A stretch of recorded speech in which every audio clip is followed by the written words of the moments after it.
Good afternoon, everyone. Welcome to today's meeting of the Assembly Committee on Growth and Infrastructure. Madam Secretary, would you please call the roll? Assemblywoman Brown-May. Assemblyman Carter. Present. Assemblywoman Dickman. Assemblywoman Gallant. Assemblyman Gurr. Here. Assemblywoman Kasama. Here. Assemblywoman Marzola. Here. Assemblywoman Miller. Here. Assemblyman Miller. Assemblywoman Peters. Here. Assemblywoman Summers Armstrong. Present. Chair Watts. And I am present, thank you. We do have a quorum. Please mark other members present as they arrive. I know that folks have bill presentations and are making their way back from our lunch with our alumni as well. We're going to try and jump right into this agenda. We have 4 bills to hear today. I will do some quick housekeeping. Anyone wishing to provide testimony or public comment, we ask you to please clearly state and spell your name for the record. Before beginning, please state your name for the record every time before you speak. If you have a business card, please provide one to our committee staff. Please be sure to sign in at the desk by the entrance to the room. If you wish to provide testimony or public comment by phone, you can find the information to call in on our agendas, which are also publicly posted on the Nevada Legislature's website. We'll have one public comment period at the end of today's meeting. We'll ask folks providing public comment to limit their remarks to 2 minutes. Again, everyone, please be sure to silence your electronic devices, and if you have any exhibits or testimony that you'd like to submit in writing, you can send that to our committee staff, and we encourage you to do so. With that, we have 4 bills on our agenda today. We are going to, I think we'll take them in order since we've got all our presenters here, but we have several bills from Senator Daley today. It's our daily day. So we'll begin with Senate Bill 27, which revises provisions relating to excavations in areas containing subsurface installations. We will welcome, I believe, the PUC up. And with that, I will open the hearing on SB 27. Whenever you're ready, Mr. Weir, you can introduce yourself and proceed.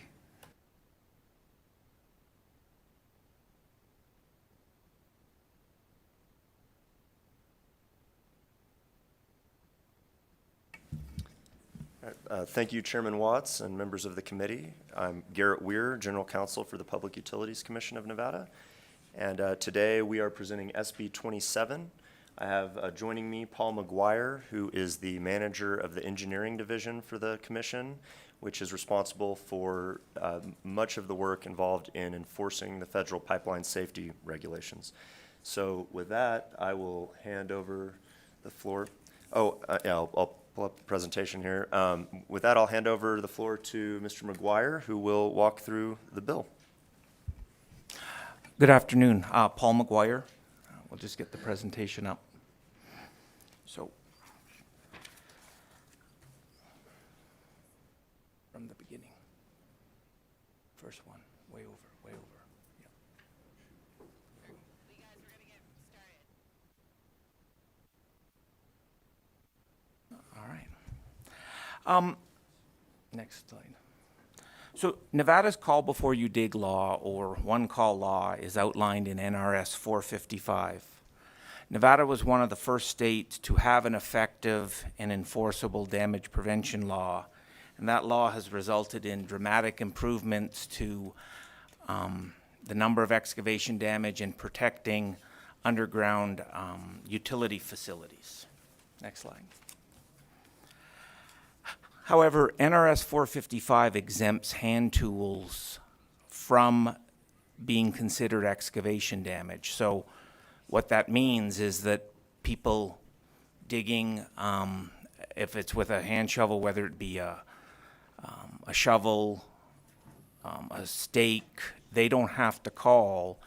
And there's been several near-miss incidents. The most public one was in California in 2019, where a home exploded and a utility worker was killed because a solar developer installed solar panels on the roof, drove their 6-foot ground rod into the ground, hitting the gas service, which is right next to the house, and causing the house to explode. And we've had numerous of these, both NV Energy and Southwest Gas have had these incidents where electrical contractors, solar developers, landscapers have driven rods into pipelines, causing uncontrolled gas releases.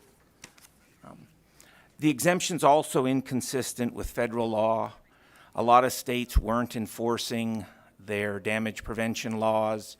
So in 2015, the federal government passed their own and stated, we're going to defer it to the states, but if you don't have a law that is consistent with ours, and if you're not enforcing yours, we'll come in and enforce ours. Luckily, Nevada has been found to be adequate for the 10 years running in which the federal government has come in and audited the state law. It's also inconsistent with the OSHA worker safety regulations. OSHA's pretty adamant that you have to protect worker safety. If you're digging with a shovel and there's a buried electrical cable or a buried gas line and you didn't call, and the worker hits that and something happens, they can and they have taken enforcement actions.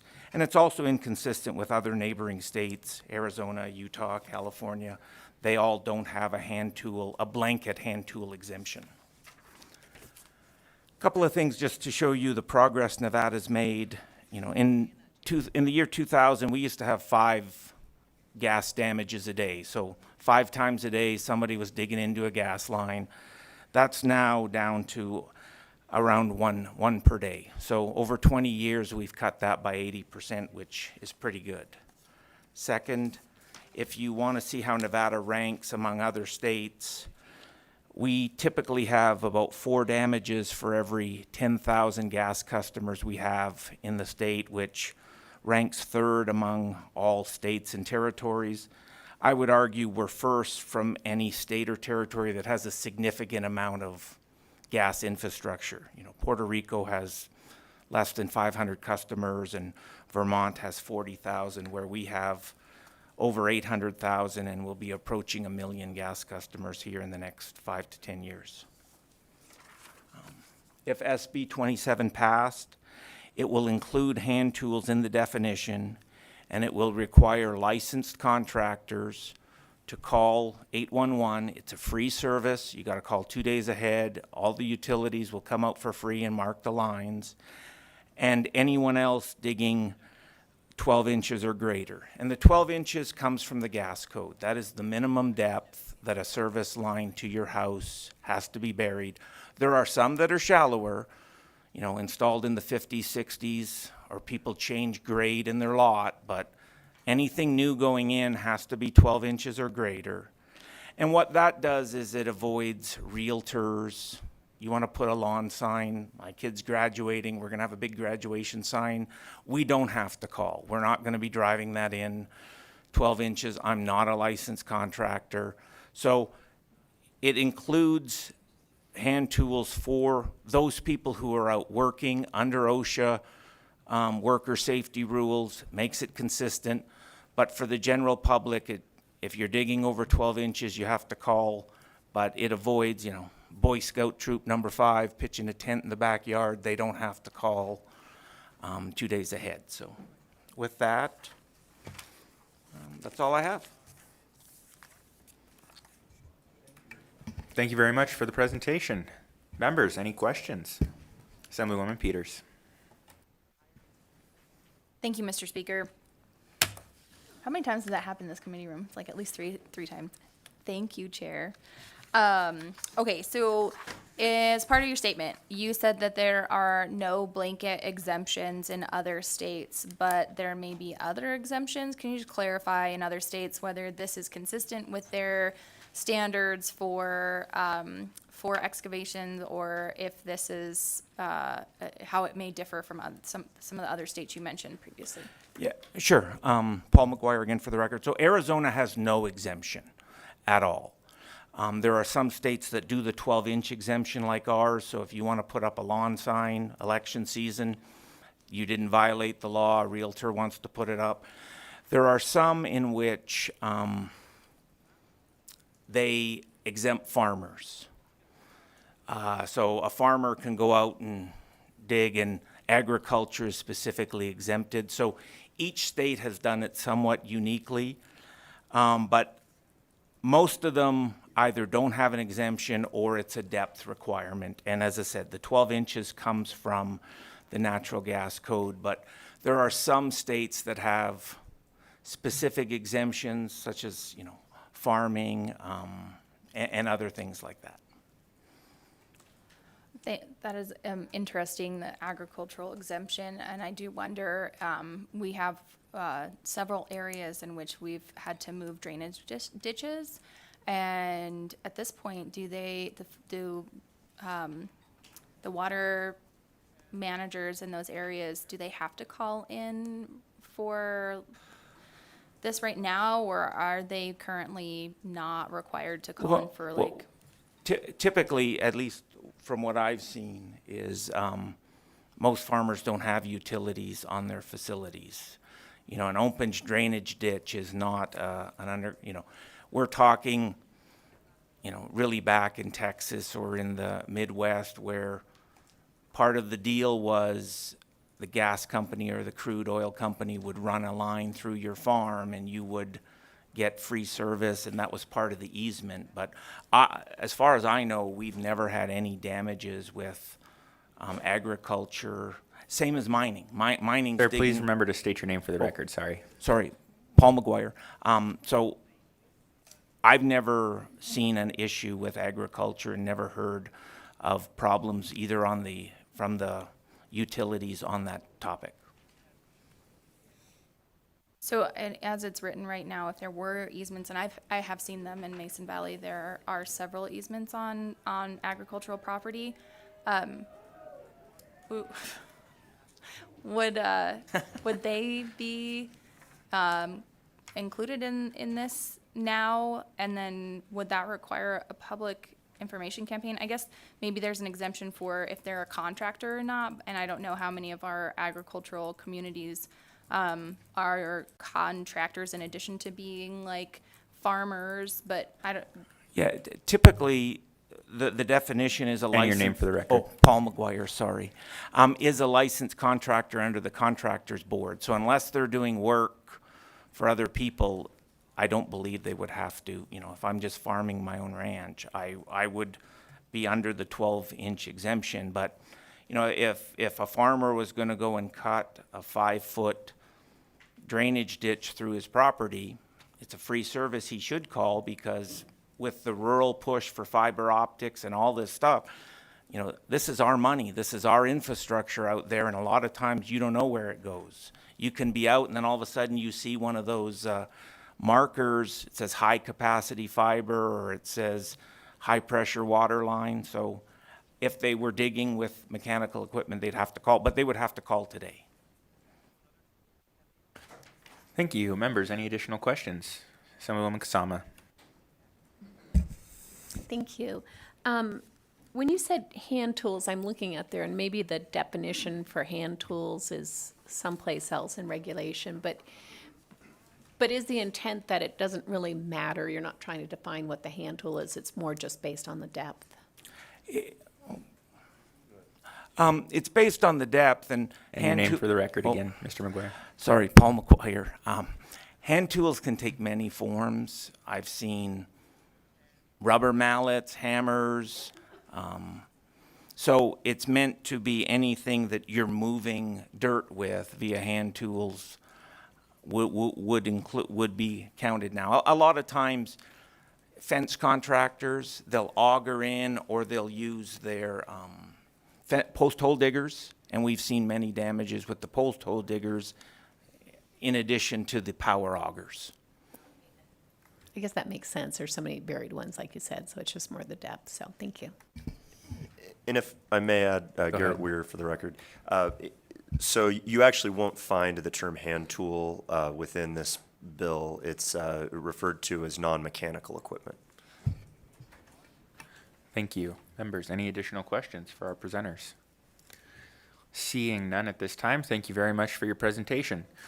We'll move on to testimony. We'll begin with testimony in support of Senate Bill 27. Anyone wishing to provide testimony in support, either here in Carson City or down in Las Vegas, please do come forward. Welcome, Mr. Leadham, whenever you're ready. Thank you. Mr. Chair, members of the committee, Scott Leadham, representing Southwest Gas. Excuse me. Southwest Gas is in support of this bill. Obviously, safety is a big priority for our company, and we do believe that this bill will make it safer digging practices. We also want to thank the PUCN for reaching out very early, several months ago before the session started, to work with us on this bill and also on helping us with an amendment that we got later in the process. So with that, just wanted to put our support on record. Thank you. Thank you very much. Go ahead. Nick Ciccone, City of Reno. I think I'll keep it short since I know you have a few bill hearings today. Ditto. Thank you. Thank you very much, sir. Not seeing anyone else wishing to come forward and provide testimony in support at this time. Broadcast Production Services, do we have anyone joining us by phone that would like to testify in support of SB 27? To testify in support of Senate Bill 27, please press star 9 now to take your place in the queue.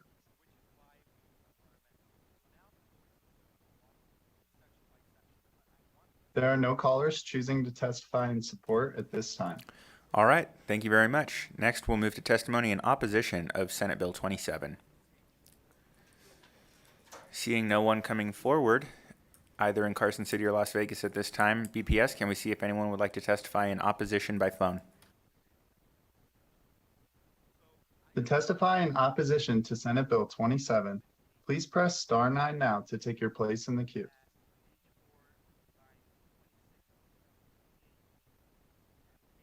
There are no callers choosing to testify in opposition at this time. Thank you. Finally, we'll move to testimony in the neutral position on Senate Bill 27. Seeing nobody coming forward in person at this time, BPS, can we check the phones? To testify in neutral to Senate Bill 27, please press star 9 now to take your place in the queue. There are no callers choosing to testify in neutral at this time. All right, thank you very much. Any closing remarks? Seeing none, thank you very much for your time today. With that, I'll close the hearing on Senate Bill 27. And we are going to now move into Senator Daley mode. We'll go right down the list in numerical order. And so I'll begin by opening the hearing on Senate Bill 85, which revises provisions relating to retention payments under certain highway contracts. Welcome back, Senator. Thank you, Mr. Chair, members of the committee. For the record, my name is Skip Daly, representing Senate District 13. So Senate Bill 85 is a bill that's going to bring us full circle from where we were, from where we started back to the beginning. So in previous sessions, I helped sponsor bills working with the AGC to change the retention amount. That's where we came up with the 97.5 that we had and the language that was in the old Section 3. So after COVID, after some of the stuff that we have fewer people at NDOT, so state staff and various things.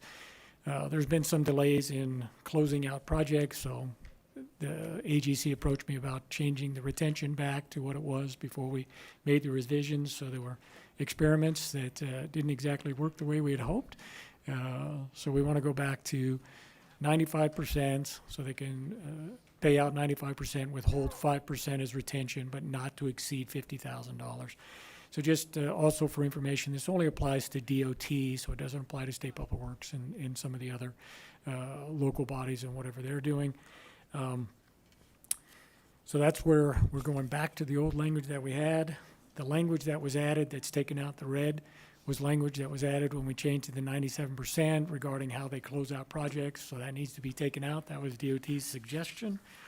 And then I think the rest of it is just changing numbers to reflect the new changes, and the bill becomes effective upon passage and approval. And Craig Mandola with the AGC is the one that, Northern Nevada AGC is the one that approached me about the bill. If he has any comments before we take questions, if you would allow, Mr. Chair. Thank you very much for the succinct presentation. Would you like to add some additional context for the record? Thank you, Mr. Chairman. I'm Craig Madole, the CEO of the Nevada Chapter AGC, and we thank Senator Daley for sponsoring this legislation. I think it is important to note that in 2019, when Assembly Bill 22 changed the retention, they changed a 40-year-old statute with our support, with the promise that they would quickly release retention and close out contracts. Due to staffing shortages and multiple issues, they just have not been able to do so. We have worked extensively with NDOT on this bill, on this issue, and really I think that we've just come to the solution that we need to go back to what the law was for the prior 40 years. All right. Thank you very much. With that, we will now move to questions. First, we will start with Assemblywoman Summers Armstrong, and then we'll skip to Assemblyman Carter.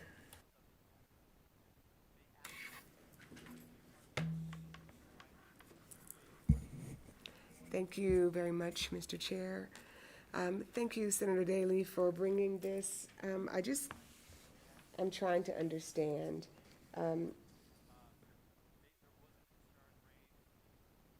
Just want to confirm that this would only apply to the Department of Transportation and no one else? That is correct. I believe the changes are in NRS 408, which applies to DOT.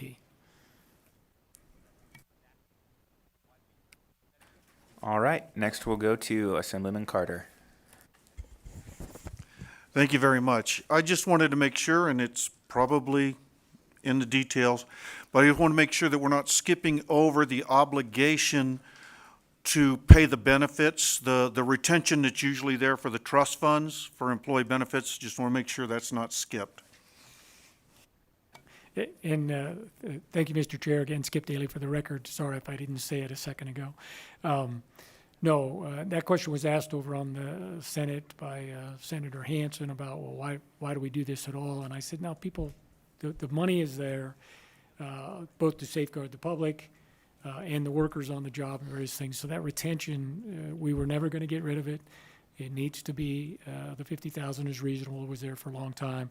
And it is there just in case of those issues. If workers aren't paid and various things, the state then has some money if there's a claim for wages or made or whatever.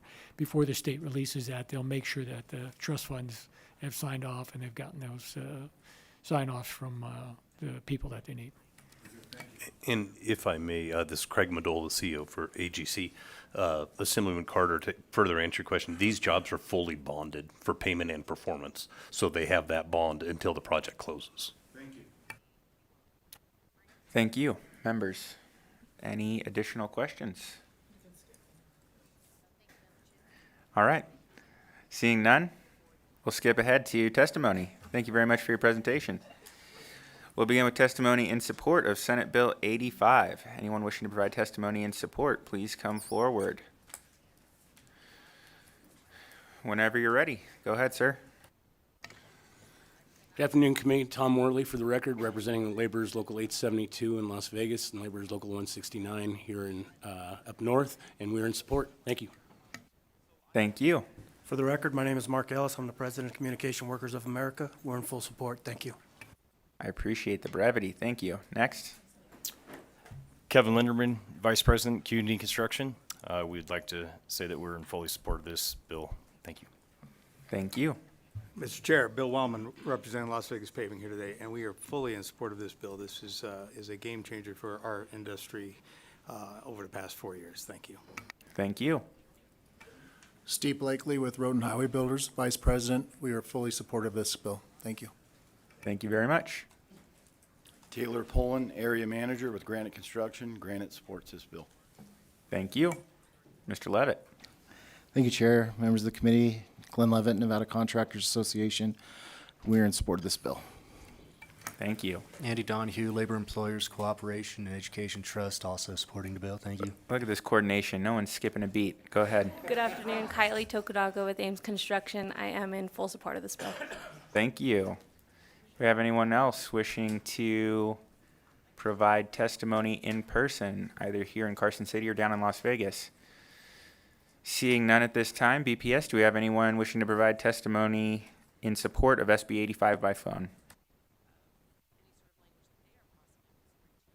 To provide testimony in support of Senate Bill 85, please press star 9 now to take your place in the queue.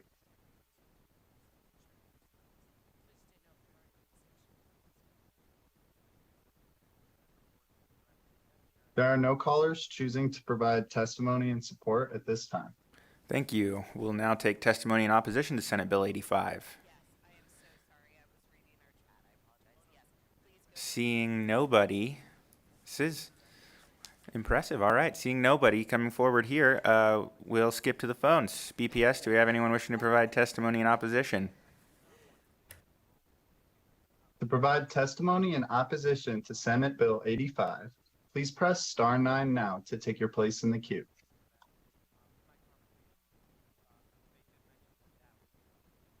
There are no callers choosing to provide testimony in opposition at this time. Thank you. And finally, we will move to testimony in the neutral position on Senate Bill 85. Anyone wishing to provide testimony in neutral, please come forward. Seeing nobody coming forward at this time, BPS, can we check the phones? To provide testimony in neutral to Senate Bill 85, please press star 9 now to take your place in the queue.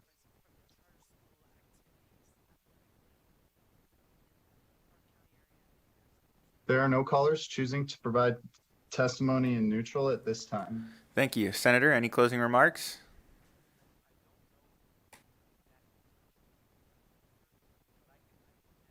Thank you, Mr. Chair, members of the committee. Again, Skip Daly for the record. I told everybody if they spoke more than 10 seconds, they would not be invited back. So, very good. And there are no easy or simple bills, but this one is pretty straightforward. So, all right. Thank you very much.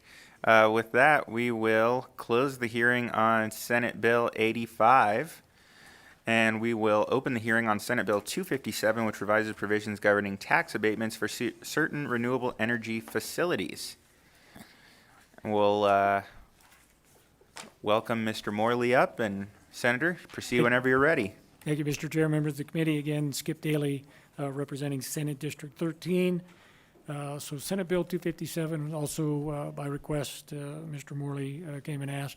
We don't actually change any of the abatements. What we do is change the time frame for audits. So if you do qualify for the abatements, you have to submit a report that shows you're meeting the criteria in order to qualify for the abatements. One of those is paying the wage rates that are required and 50% Nevada workforce. You also have to provide insurance. So there's a report that's submitted annually currently to say you're going to meet those things.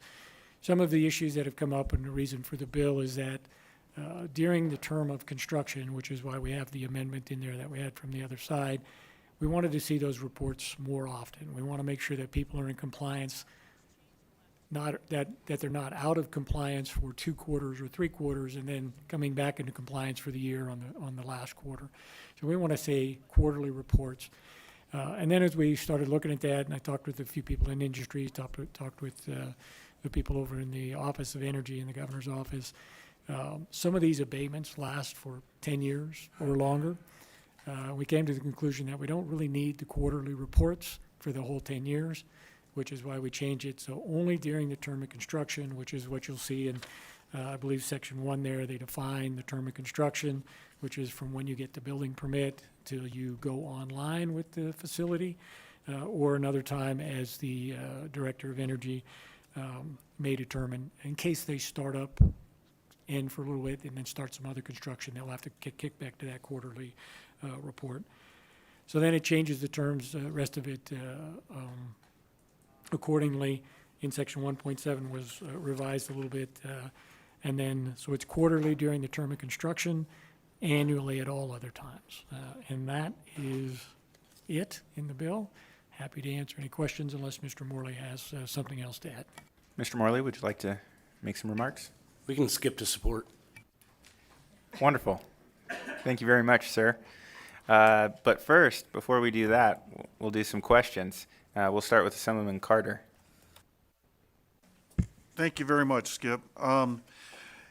Has there been any projects that retroactively, because the reports weren't turned in a timely manner, that lost the abatement? And is there a penalty for skipping these reports? Thank you, Assemblyman. So to my knowledge, nobody has lost the abatements on the project. So to my knowledge, turning in the annual reports, everybody's met the requirement, various things. There has been some concerns, which is why we brought the bill forward, that there may have been periods of non-compliance, which is why we wanted to have a little more accountability. I don't know if you want to put pressure or whatever, accountability on the contractor that's building the project to make sure they meet the requirements all the way through construction, not just through parts of it. And my understanding is the penalty if you don't turn in the report or if you don't qualify is you no longer get the abatement.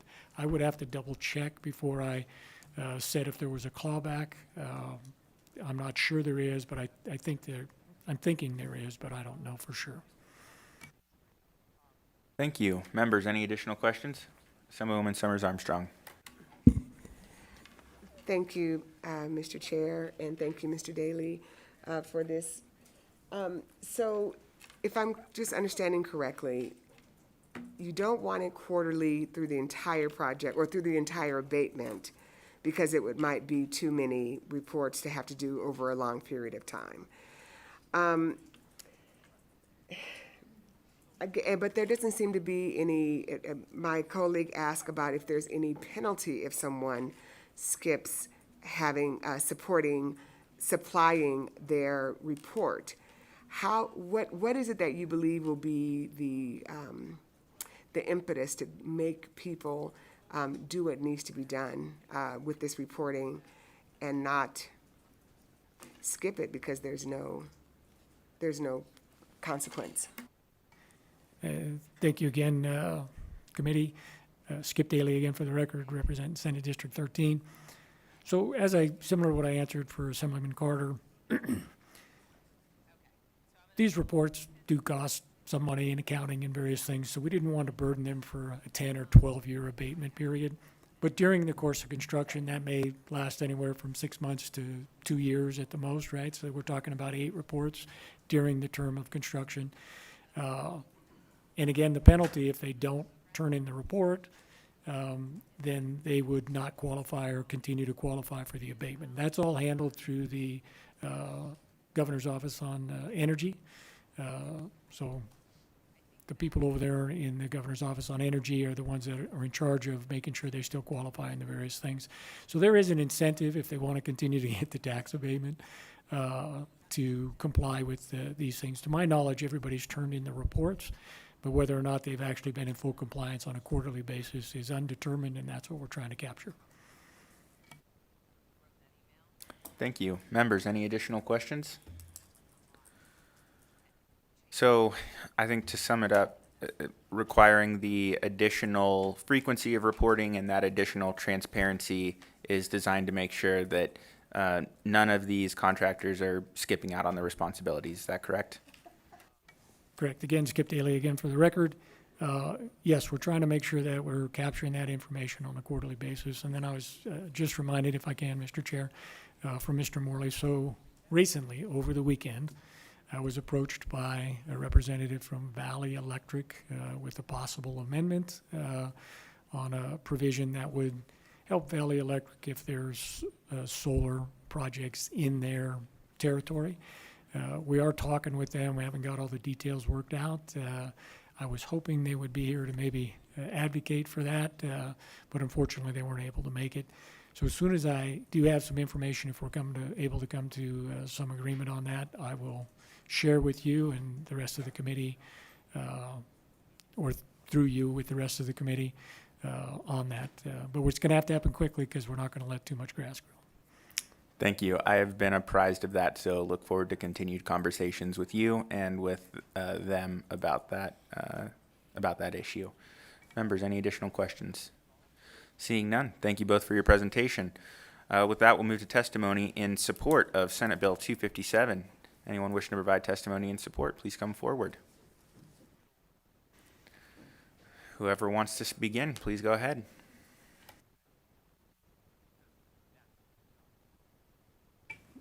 Hello. For the record, Tom Worley, representing Laborers Local 872 and Laborers Local 169, and we're in support. Thank you. Thank you. For the record, my name is Mark Ellis. I'm the President of Communication Workers of America, and we support the bill. Thank you.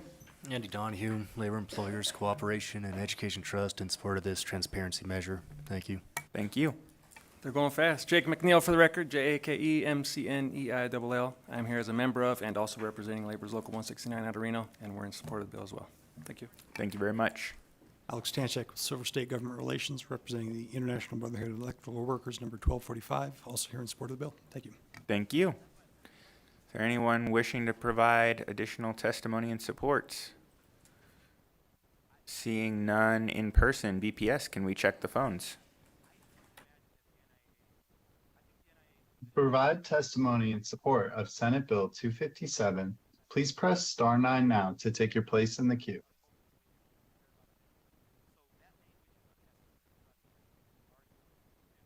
There are no callers choosing to provide testimony in support at this time. Thank you. We'll move on to testimony in opposition of Senate Bill 257. Anyone wishing to provide testimony in opposition, please come forward. Seeing no one coming forward at this time, BPS, can we check the phones? To provide testimony in opposition of Senate Bill 257, please press star 9 now to take your place in the queue.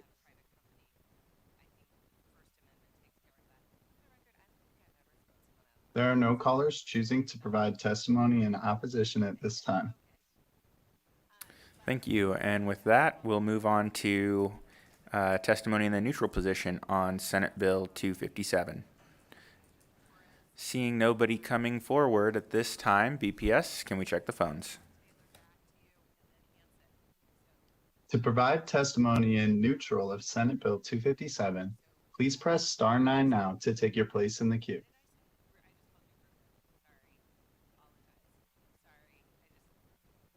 There are no callers choosing to provide testimony in neutral at this time. Thank you. Senator, it's up to you if you want. We're going to skip closing comments on this one. All right. With that, we will close the hearing on Senate Bill 257, but you can come back up because we're going to open up the hearing on Senate Bill 384, which establishes certain provisions relating to the award of grants of federal money by a state agency for the development of broadband services and infrastructure. Welcome back, Senator. Whenever you're ready, you can proceed. Thank you, Mr. Chair, members of the committee. Again, Skip Daly representing Senate District 13. So Senate Bill 384 is a little more complicated than the previous two, but I will do my best to break it down for you and explain what we're trying to do. So as you know, under the Infrastructure Act and what's the no, there's two of them anyway. The other one escapes my my thought right now. There was money that was appropriated or put forward that was granted to the states to try to improve and increase broadband throughout the various states. So that money ended up in state of Nevada in OSID, Office of Science, Technology, and Innovation, in the governor's office. Under the federal grant money, there's a whole process on how they're supposed to award the grants and various things. So they put out requests for proposals and people submit responses to that in order applications for the grant money.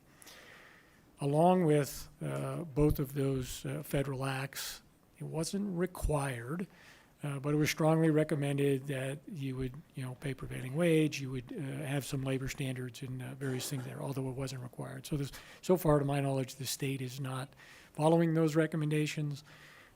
So we came forward with this bill to try to add in some what we believe is supported by the federal legislation and create some framework background to create that standards that we think is going to benefit the people of the state, which is why we brought it forward. So it establishes when anyone applies, and let me just, as I learned a little bit over this as I was working on the bill and trying to do this stuff, and was working with the Communications Workers of America, who is the genesis of the bill. So anybody can apply under these federal grants, so it doesn't have to be a broadband service provider. It can be a nonprofit, it can be a public agency, it can be anybody that applies for that. at some step or some point in the process, they are going to have to partner with a service provider. There's no way around that. So the way that work is normally done, if you're doing broadband, you have the service provider, and the service provider typically in the industry, they'll do what's called the first mile and the last mile, and Mark can give you a little more information about how that works. That's where all the technology is and the various things. And then the middle mile, which can be a few miles or several hundred, putting in the actual lines, is generally subcontracted out to a contractor under NRS 624, so a regular construction work type project. So as we developed this to do this, we said, hey, if you're an applicant and you're applying, you have to certify that either you yourself, if you're going to perform the work, or the service provider that you end up partnering with is going to comply with the labor standards, or you're signatory to a collective bargaining agreement. And then it goes on to say that if you're the service provider, when you're doing it, you're agreeing that you're either going to meet these labor standards in subparagraph B, I believe it is, of subsection 2, or you're signatory to an agreement. And then if they subcontract any of the work to somebody licensed under NRS 624, so under our Contractors Board licensing provisions for regular construction work, that those contractors have to pay prevailing wage to their workers on the project, and that they'll comply with the other labor standards or be signatory to a collective bargaining agreement. So anybody can bid on these, anyone can apply. It's just a matter, you all have to meet the labor standards, either through meeting the labor standards through your letter or by establishing that you have a collective bargaining agreement that establishes that. So that's how it's supposed to work, and I believe that's what the words reflect. We had to go back and forth a little bit with LCB to get to where we're at now.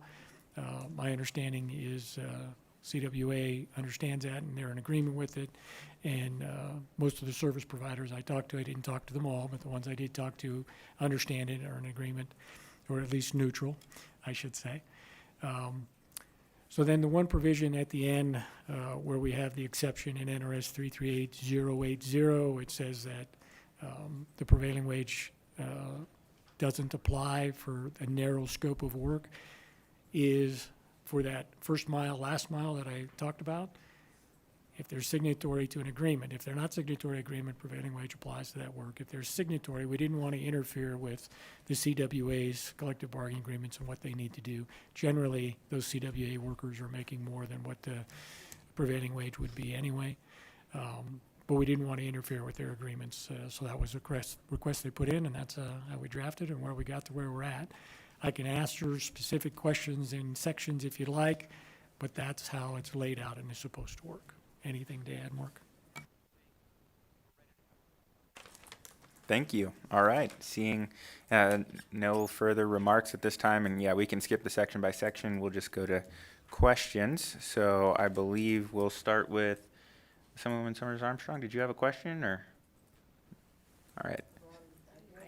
Okay, we'll start with the vice chair, then we'll go to Assemblywoman Gallant, and then we'll take it from there. Thank you, Chair, for not skipping my question. I appreciate that.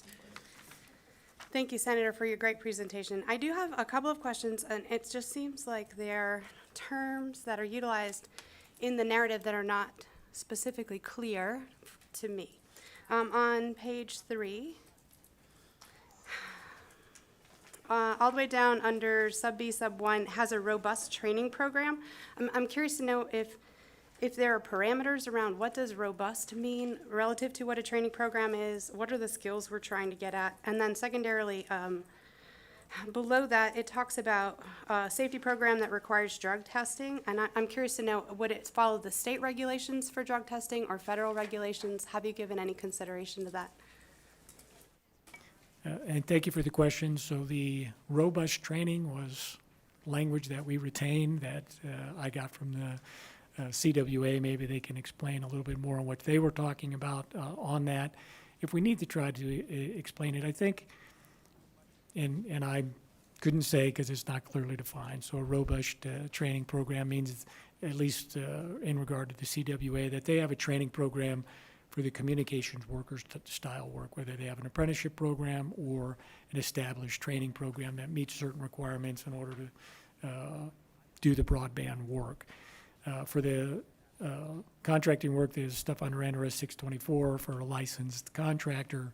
The training programs through the apprenticeship programs, I'm sure, would meet the robust training program. But again, you're right, it's not exactly defined. So I think it would be something that would be left a little bit to the OSIT people who are evaluating the application to see if they meet that. So there's a little bit of wiggle room there. I don't know how hard we can get into that, right? Because you have to, because there's a variety of different ways to meet it. And I'm sure we can't think of all of them, which is why we have robust. If that helps answer your question. And then what was the second part of that again? The second part of the question, Senator, was about the drug testing requirements. Yeah. In my experience, there are different expectations for federal requirements as we have in some of our state industries, and I'm curious to know if you sort of talk that through. Yeah. Well, I think when it gets into the drug testing, there's a variety of different things. The normal standard drug test, not a DOT drug test, is the 6-panel test. Some employers will do a 9-panel test and various things. Some of that's limited by their collective bargaining agreements if they have one. If not, it's just they just need to have, I would say, the minimum of the 6-panel test, which is basically the federal standard across the board. Now, a DOT standard has different thresholds, especially for alcohol. Normal is 0.08 in Nevada, and most other ones, if you're a DOT truck driver or covered by the Department of Transportation, is 0.04. So there's whichever it is. And I don't know, I know for like, and this isn't pipeline safety, but if you were doing pipeline work, there are national DOT standards for drug testing on that. I don't know if it applies to broadband or not. Thank you, Senator. I appreciate that. Low voltage, in my experience, has a different type of, so I appreciate that you've considered that. If you don't mind, I'm going to skip up one section and just ask one more question, Chair. Thank you. At the very top of page 3, under B, when ranking the proposals assigned a relative weight of 30% to an application, if the applicant submits a signed certification attesting that the applicant meets the requirements, I'm curious to know about the 30%. In other conversations, there are no diversity requirements necessarily identified in here. Why the 30%? And can you talk to the thought process behind that? Thank you again, Skip Daly, for the record. So the 30% is designed, it's the same as when you're doing scoring, and there's a variety of other deals. We have just for public works bidding, there's a 5% bidder preference. If you have been in business for 60 months in the state and you can show that you pay taxes and et cetera, et cetera. So it's along those lines. So when you put in the application, and you can meet the labor standards, which is what we're trying to capture, then you're eligible to get that 30% added to your score.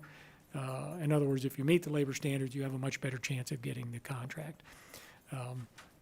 So that's how it's designed to work, and we're trying to give the points to the best actors and the people that are going to employ Nevada workers, et cetera, et cetera.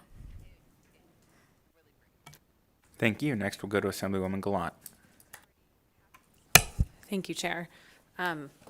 This might be a silly question. It's my first year here, first session. I've never served on growth and infrastructure, never expected to, so I apologize, but I'm curious, has the prevailing wage and been applied to, say, other utility companies like Southwest Gas and Nevada Energy as private industries? Mr. Chair, thank you for the question. There are no silly questions.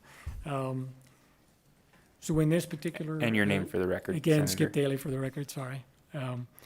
So generally, it doesn't get applied to private, prevailing wage doesn't get applied to private contracts. So Southwest Gas is completely private. There's no public money. This is different. This is federal money. This is money that's coming from the government. So there is public spending on this. And the recommendations in the federal law said that you should do this. And I don't think this would be in conflict with the intent of the law, which is to have these types of provisions. And the fact that there's public money, so it's not all private. So public grants are going to put this public infrastructure, or not this infrastructure in. And we're partnering through the application process with private companies, but it is publicly funded. Okay, thank you. Thank you. Okay, next we will skip to Assemblywoman Summers Armstrong, then over to Assemblywoman Kasama. Thank you, Chair Watts. I'm sorry, I had a moment. So I am also looking at page 3, Senator Daley, and very concerned, I won't say very, but kind of concerned that on page 3B, you're giving a 30% weight, which is substantial. That's like a third. But I don't see any requirement, and you also said this is federal dollars, for any diversity and inclusion on this. And I guess I'm just trying to figure out how this is matching up with any federal regulations or federal requirements we might have for using grant money, and how this benefits our state with as a diverse of a population we have, and getting folks in this area to be working and learning these skills. Thank you, Mr. Chair. Again, Skip Daly for the record, don't want to forget. So the 30% goes to the applicant, right? So, like I said, anybody can apply, but you have to be either a company or nonprofit or somebody that's going to be able to take on actually then going out and hiring a service provider if they're not a service provider applying for the grant. So the 30 points only goes to an applicant. Anyone can apply, there's no barriers on that, but if you apply, you then have to be able to meet the requirements of the grant.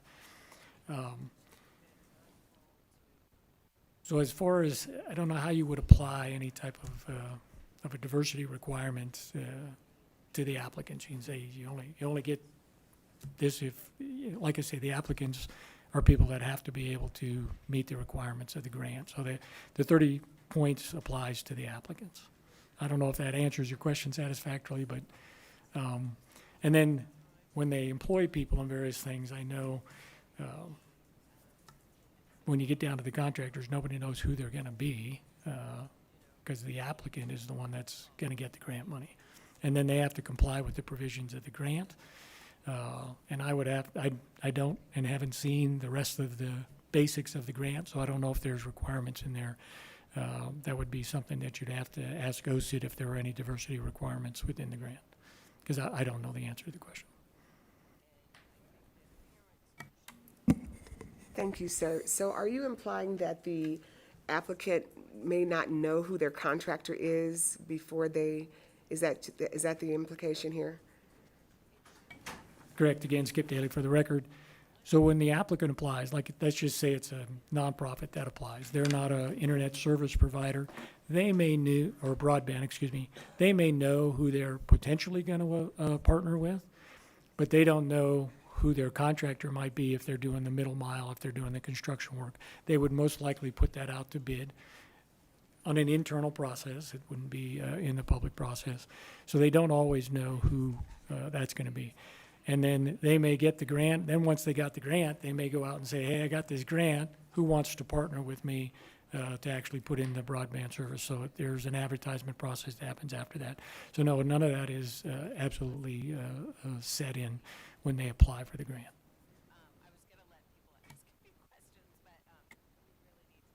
Thank you. So if we're trying to, from my perspective, if the intent would be to try and have a diverse workforce and opportunity, to me, to get a weight of 30%, I think that there should be some commitment from the applicant that they would also pass that commitment down to whomever is trying to partner with them, at least to make an effort. Because anytime you're talking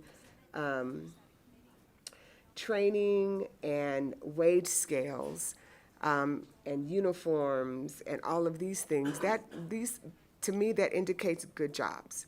And I would be hoping that that that could be part of this weight, that there is a real effort to do some diversity recruitment on the installation portion. So if you could speak to that.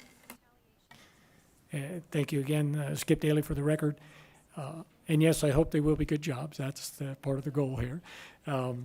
And we could look into, and I can check with OSIT, but we could look into adding one of the requirements, what is it, 1 through 6, that has a diversity element there that they're going to, make efforts, whatever the words might be along those lines. You can't really make a quota, but there's a commitment that they're going to do outreach, et cetera. So I don't know that that would be something that we could not put in there. Thank you. Before we go back for seconds, any other questions from committee members? Councilwoman Kasama. Go ahead. There we go. Thank you, Chair. So I was just kind of curious what the big thinking was behind the bill, because we've received federal dollars for broadband infrastructure now. We've received that during COVID, so we've started with that federal money. Have there been issues? Have there been bad contractors? What is bringing this bill about? Mark Ellis for the record, Communication Workers of America. So the reason we brought these up is because with the IIJA, which was the president's broadband infrastructure bill, he gave specific guidelines. I would like to see this, I would like to do that, and it was bipartisan. So what we're doing is we're taking those recommendations and we would like to put them into law. So that way it's not can we, it's you will do X, Y, and Z. There's upwards of $400 million coming to Nevada. So, and the president specifically said that he wanted to bring broadband to the underserved areas, specifically mentioning the rurals. And just for the record, let me give some definitions. Underserved is anything under 24 meg. So you may have internet at your house, but if you don't have above 24 meg, you are not served. Underserved is anything from 25 to 99. So if you have anything within that range, you are still underserved. Properly served is 100 meg and above. So when this was formulated, they wanted fiber to the door everywhere humanly possible, because that is the wave of the future. Copper's dying, fiber's the future. So they specifically said, hey, 2 parts. We want to bring internet to the people that don't have internet, and we want to make sure that this money goes to the working class people. So that's why there's the prevailing wage aspect and the other aspects of the bill. So was the parameters. So what we're trying to do nationwide is make sure that these parameters are actually put in state laws, so that way people don't try to circumvent. So I hope that answers your question. Yes, thank you. And then along that same line, I think I'm just curious if we have other federal grant programs and the money has been coming in. So what you're saying is the federal says you shall or you may do this, and this is to put in state statute that this will be done. I'm just curious, with federal dollars coming into other areas or other industries, have we done what you're trying to do here, where we're trying to dictate on a state level what the federal requirements are? And I'll Going above try to and answer beyond, to perhaps. go back and so it was the Infrastructure Investment and Jobs Act and the American Rescue Plan Act. So both of those, and it was in the beginning of the bill. So in both of those, as I stated previously, there were recommendations, not requirements, strong recommendations. There are other portions of the various federal acts that do require federal prevailing wage, et cetera, et cetera. And if both federal and state apply, whichever one's higher is the one that applies. So sometimes it overlaps, and they would both apply. So trying to meet the spirit of what the intent was from the administration, at least, to have the labor standards and various things followed. The states were left up to, do you want to put it in, do you not want to put it in on your application? So that's what was the genesis of this. I was asked by our leadership on our side, if I would work on this bill with the CWA to get it to where we're at now. And so yes, either it's required straight away or it's left to the states to put in the labor standards that they want. So that's why we're moving forward with this. On your first part of your question, there have been projects that have already been put out for allocation, requests for proposals, and grants that have been put out without the labor standards.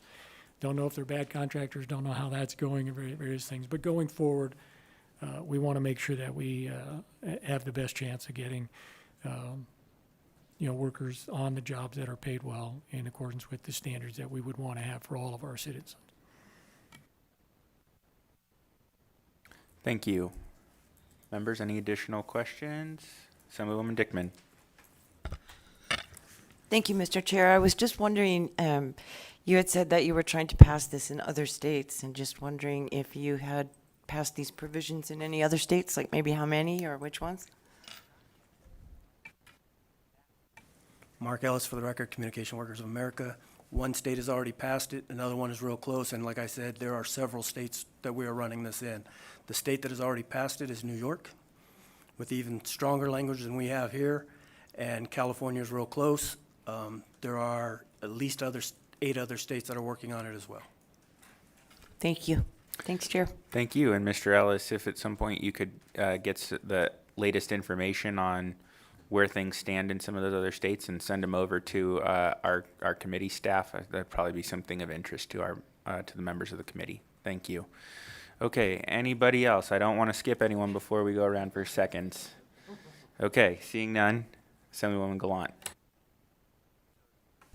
Thank you, Chair. Sorry, it was taking me a minute to process through this. So it seems like the premise behind this is to ask private industry to utilize unions because they are getting federal dollars.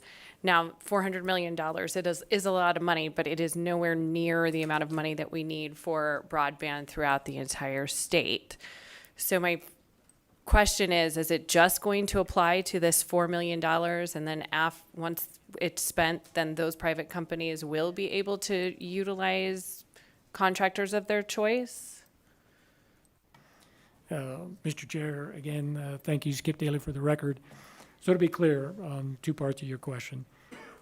So the second part of your question, it only applies to the money the grant money. So when the Office of Science, Innovation, and Technology, people apply for the grant and they give them the grant, this would be the parameters they have to follow for those federal dollars. Anybody can apply. It's not just union contractors or union providers. Anyone can apply, and you can meet the requirements by either being signatory or meeting the subsection 2B 1 through 6, and you have to give your certification that says you're going to comply with those. So anybody can apply. It's not just union contractors, but this would only apply to the grant money that's available currently through those 2 acts. So when that money's spent, or if somebody is doing a separate project outside of the grant deal, it would just be a private endeavor, and they could do it whichever way they wanted to do it. Follow up. So once that $4 million is spent, or whatever their grant amount is, then that private company like Google, Southwest Gas, Cox, whoever, they would then be able to use contractors that might not be union. Is that correct? It only applies to the grant. Okay. The money that is given to them under the grant. All right. Thank you. Thank you, members. Any additional questions? All right. Seeing none, thank you very much. We'll move on to testimony in support of Senate Bill 384. Anyone wishing to provide support, please come forward. Mr. Morley, you're seated first, so we'll start with you. Go ahead. For the record, committee, Tom Morley, representing Laborers Local 872, Laborers Local 169, and Communication Workers of America. We're in support. Thank you. Thank you. Danny Thompson, representing IBW 396. We support the bill as written. Thank you. Thank you, sir. Thank you, Chair. For the record, my name is Susie Martinez, and on behalf of over 150,000 members and 120 unions, we are in full support of SB 384. Thank you. Thank you. Will Adler, representing IBW 1245. IBW 1245 is in full support of SB 384. The American Rescue Act set forward the federal recommendations and requirements for broadband funds issued by the federal government to states. Nevada should take this opportunity to standardize our practices and to standardize the receiving of and applying of those federal funds. And we would thank you for taking this opportunity to do so with Senate Bill 384. Thank you.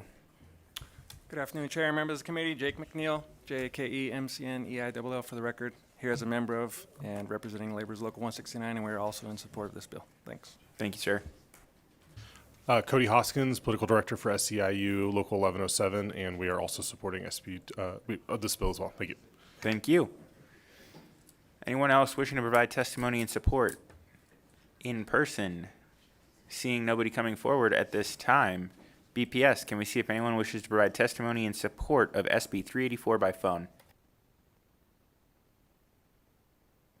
Provide testimony in support of Senate Bill 384. Please press star 9 now to take your place in the queue.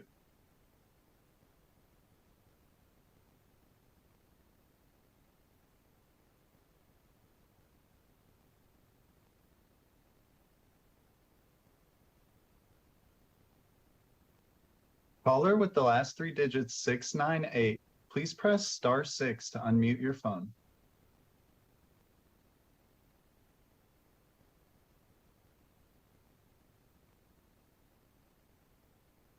Again, caller with the last 3 digits 698, please press star 6.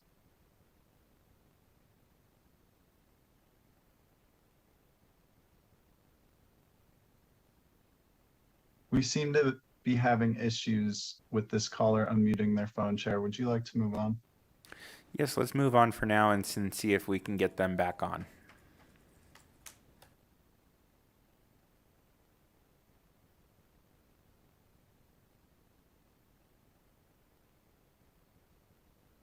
Good afternoon, Mr. Chair, members of the committee. For the record, my name is Russ James, RUSSJAMES, with the Nevada AFL-CIO and a longtime member of the Painters and Allied Trades. We're in full support of SB 384 and urge the committee to support it as well. Thank you. BPS, next caller, please.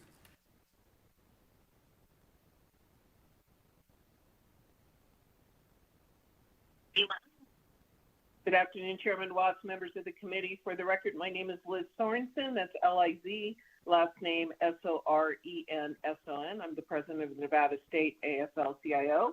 I'm strongly in support of SB 384, and I urge this committee to support Senate Bill 384 as well. Thank you for your time. Thank you very much. BPS, next caller, please.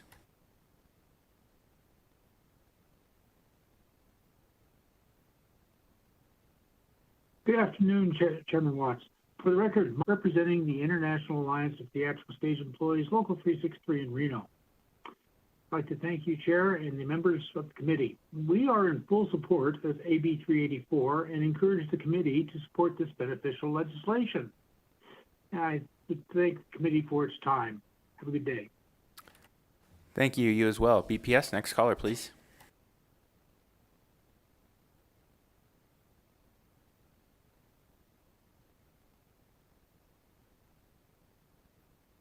Good afternoon, Chairman Watts and members of the committee. For the record, my name is Maritza Flores, M-A-R-I-T-Z-A, F-L-O-R-E-S. I am strongly supporting SB 384, and I urge this committee to support Senate Bill 384 as well. Thank you for your time. Thank you. BPS, next caller, please.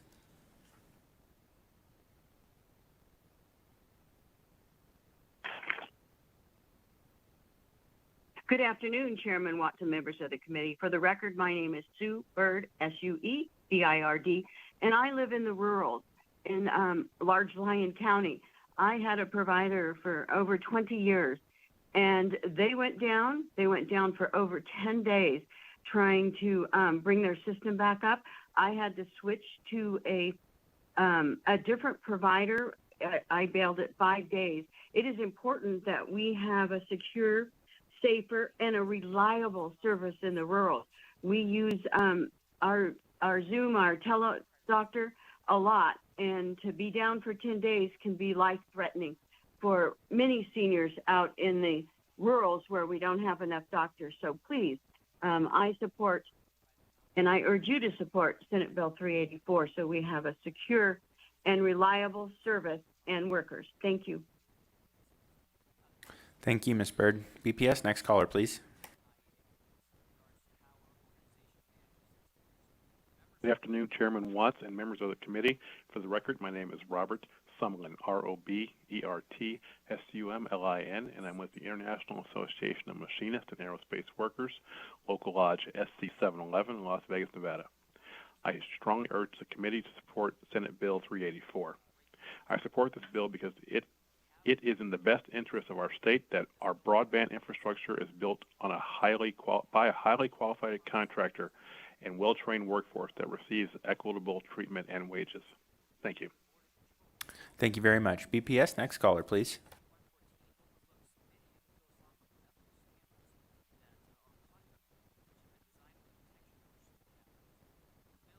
Good afternoon, Chairman Watts and members of the committee. My name is Clarence McCarthy, C-L-A-R-D, M-C-C-A-R-T-H-Y. I'm with the National Association of Letter Carriers, Brent 709 in Reno, and I urge the committee to support SB 384. Thank you. Thank you. BPS, next caller, please.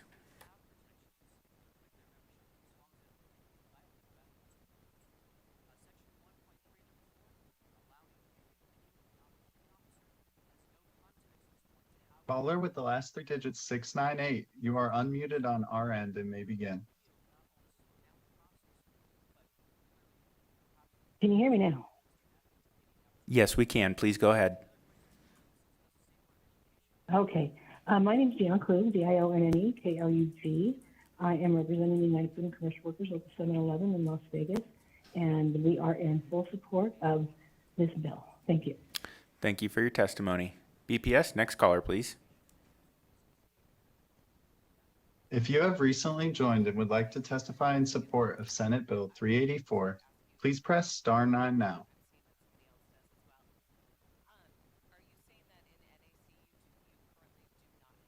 There are no other callers choosing to testify in support at this time. Thank you very much. Seeing no one else wishing to provide testimony in support, we'll move to testimony in opposition on Senate Bill 384.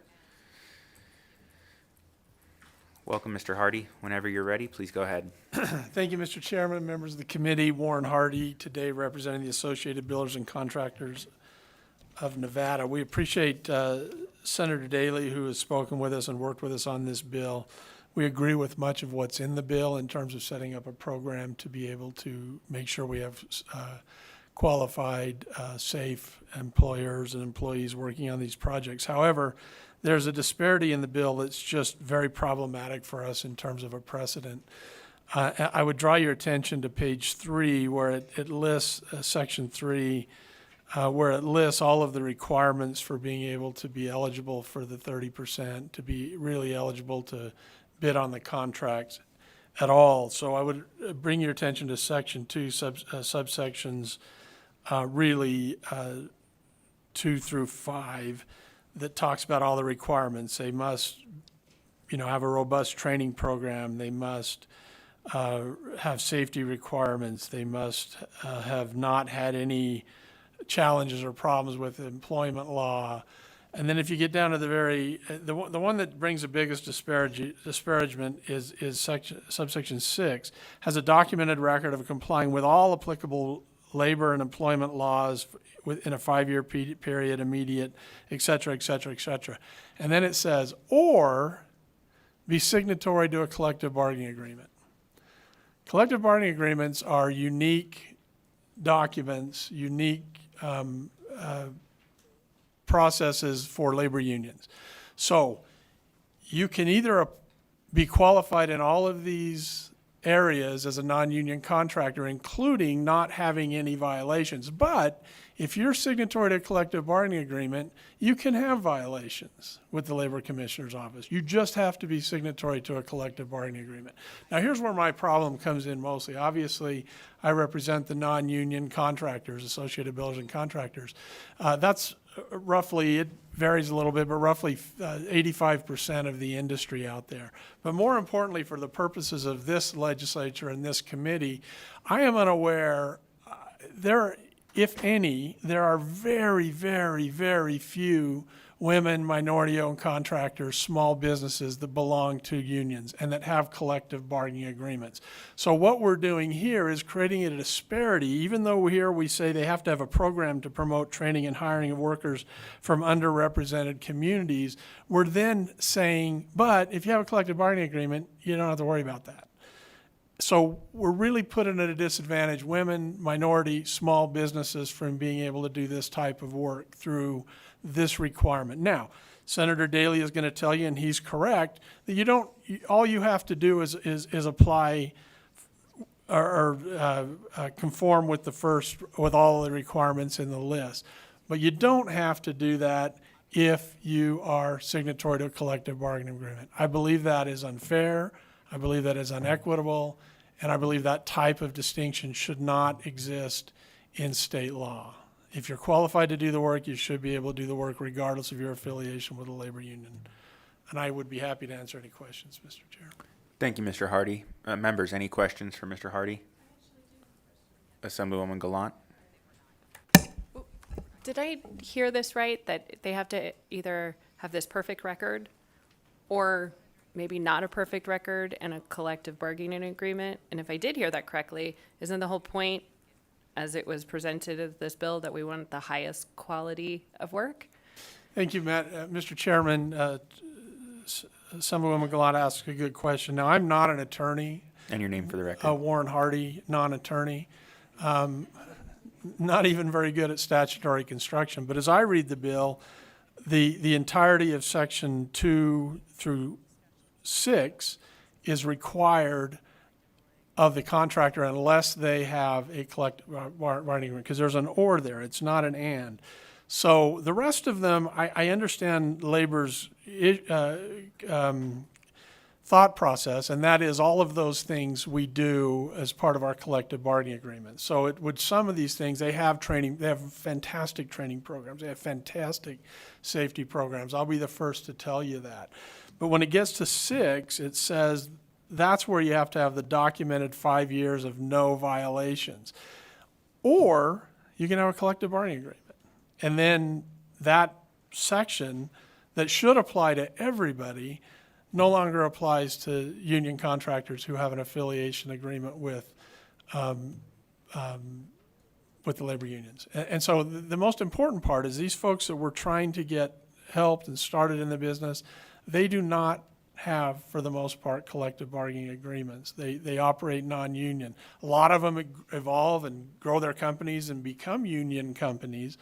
I'll certainly acknowledge that, but this is just problematic in terms of how it's written, because collective bargaining agreements are unique to labor unions, and non-union contractors do not have collective bargaining agreements. So it's a big out. And if you're a small company and you're concerned about these things, certainly is an incentive to join the union and get a collective bargaining agreement, which I think is part of the point. So we're just always on the lookout for these kinds of concerns. Thank you, Mr. Chair. Madam. Thank you. We do have another question from Assemblywoman Summers Armstrong. Thank you, Chair Watts. First, I think I'd like to make a clarifying. 6, has a documented record of complying with all applicable labor and employment laws in the last 5-year period immediately preceding the date grant application is filed, or has a documented record of mitigating any violations of the applicable labor and employment laws and has taken measures to ensure future compliance with such laws. So I think maybe we should clarify that you could have screwed up in the past, but you have to show that you're trying to work on it. And all that is said before we get to the labor agreement. So I think we should be clear there. that we're not asking, this is not asking for perfection in my reading, but more asking that you are trying to do better. What I'm concerned about, and still hasn't been answered for me, and what your statement, what you said, was about small companies and everybody is, 85%. Many of these communities that are at bereft of broadband are not just rurals. I tell people all the time that the problems that we see in rurals are also very much represented in urban communities. I'd like to know, if since you know a lot about these folks, how are they doing in their recruitment and their training of folks who live in urban communities and communities that are often disinvested in and disenfranchised, in their ability to recruit people and have them participate in what are supposed to be some great jobs? And how do you feel like this could help, or what kinds of suggestions you have that could help in that area? Thank you, Mr. Chairman, Assemblywoman. So I'll answer your first question first. So yes, you're After reading your that- name for the record. Warren Hardy. I'm sorry. I think I'd be better at that after all these years. So I don't disagree with your analysis that it's 100% right. It is not saying you're disqualified if you've had problems. It's saying you have to resolve those problems, and then you have to show a good faith effort to ensure that future compliance. But that provision still only applies to non-union contractors. Union contractors have a blanket exemption because of the word that is "or" after the entire. So it says you have to do that. You have to have a documented record. You have to show that you've corrected things and that you won't do it again unless you have a collective bargaining agreement, and then none of that applies to you.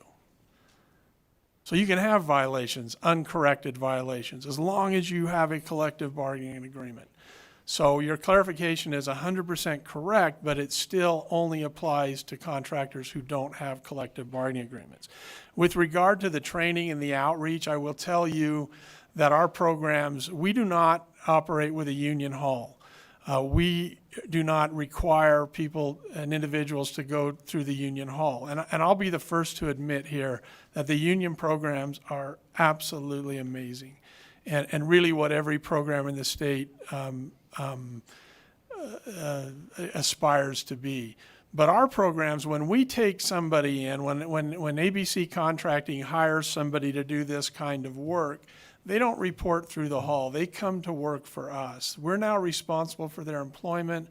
We're responsible for paying their benefits. We're responsible for all of those things and helping them work.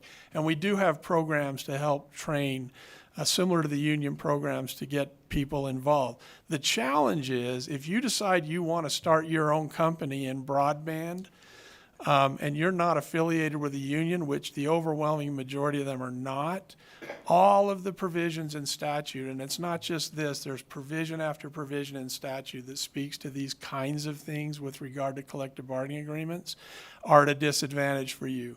Project labor agreements that are required in some cases create a disincentive or a disadvantage for you as a small women and minority-owned contractors from being able to compete.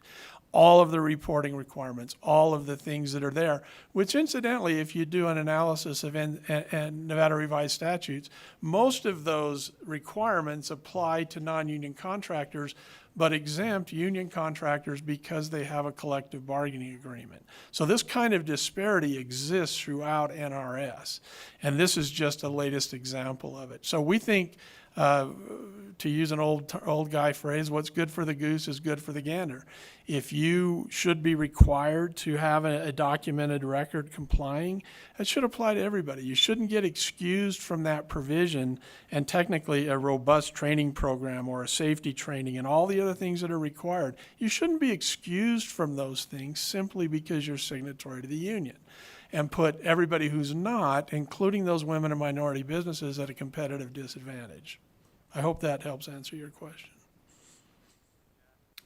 Thank you, Mr. Hardy. And again, I believe that I'm sure that Senator Daley will probably address this in some closing remarks. I believe that the reason that this does exist throughout many sections of statute is because employees do collectively bargain to achieve many of these same things that are outlined for, contemplated for non-union contractors in the other sections of the bill. But we appreciate your comments today.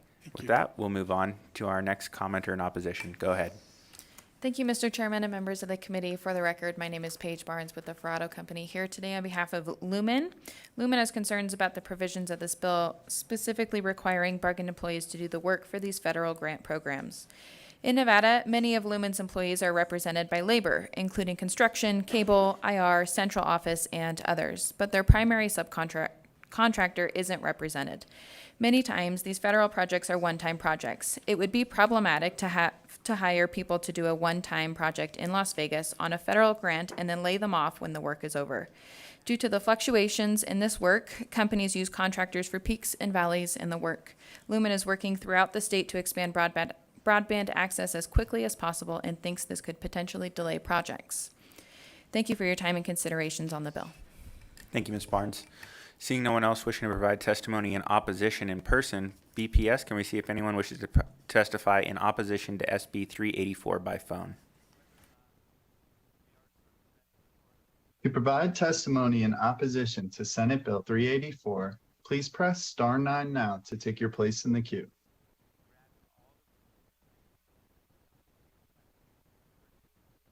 There are no callers choosing to provide testimony in opposition at this time. Thank you. And now we'll move to testimony in the neutral position on Senate Bill 384.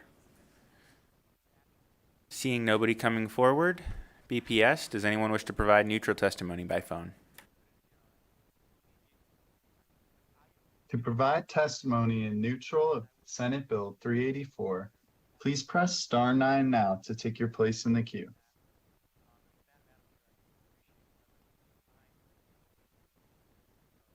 There are no callers choosing to provide testimony in neutral at this time. Thank you. Senator Daly?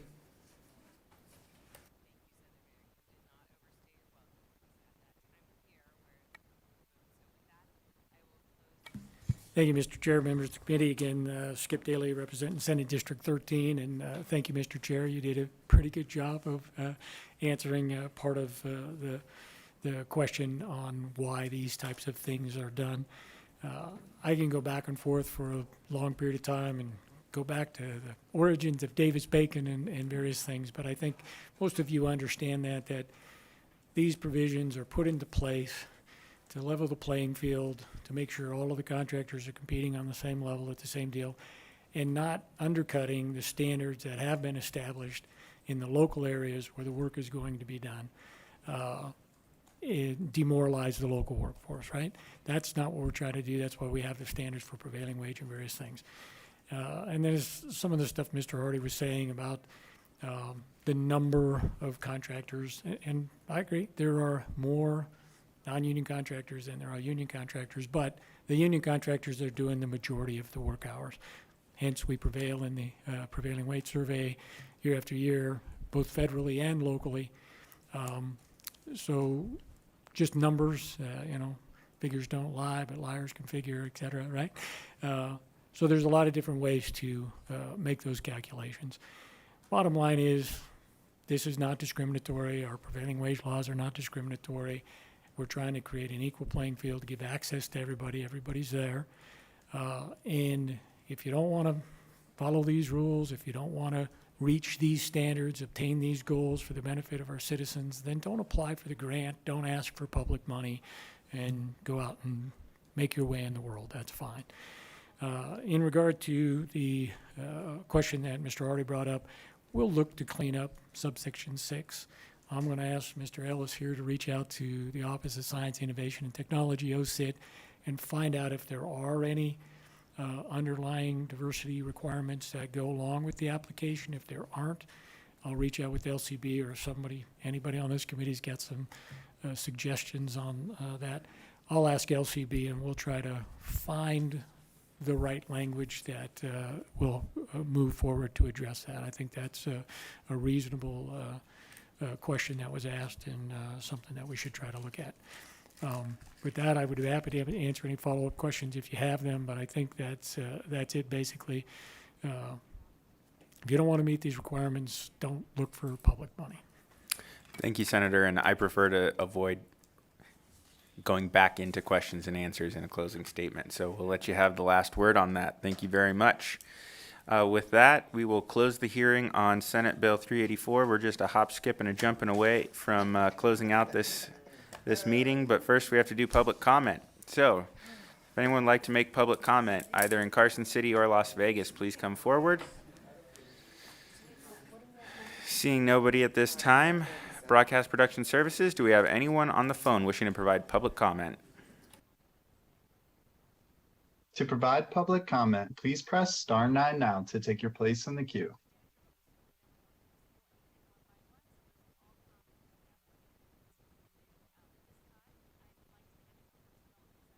There are no callers choosing to provide public comment at this time. All right, thank you. Members, that concludes our business for today. Our next meeting will be on Thursday, May the 4th at 12:30 p.m. So we are going to be meeting earlier. Unfortunately, we won't have Senator Daley here with us to discuss Star Wars quotes, but may the 4th be with you. We are adjourned.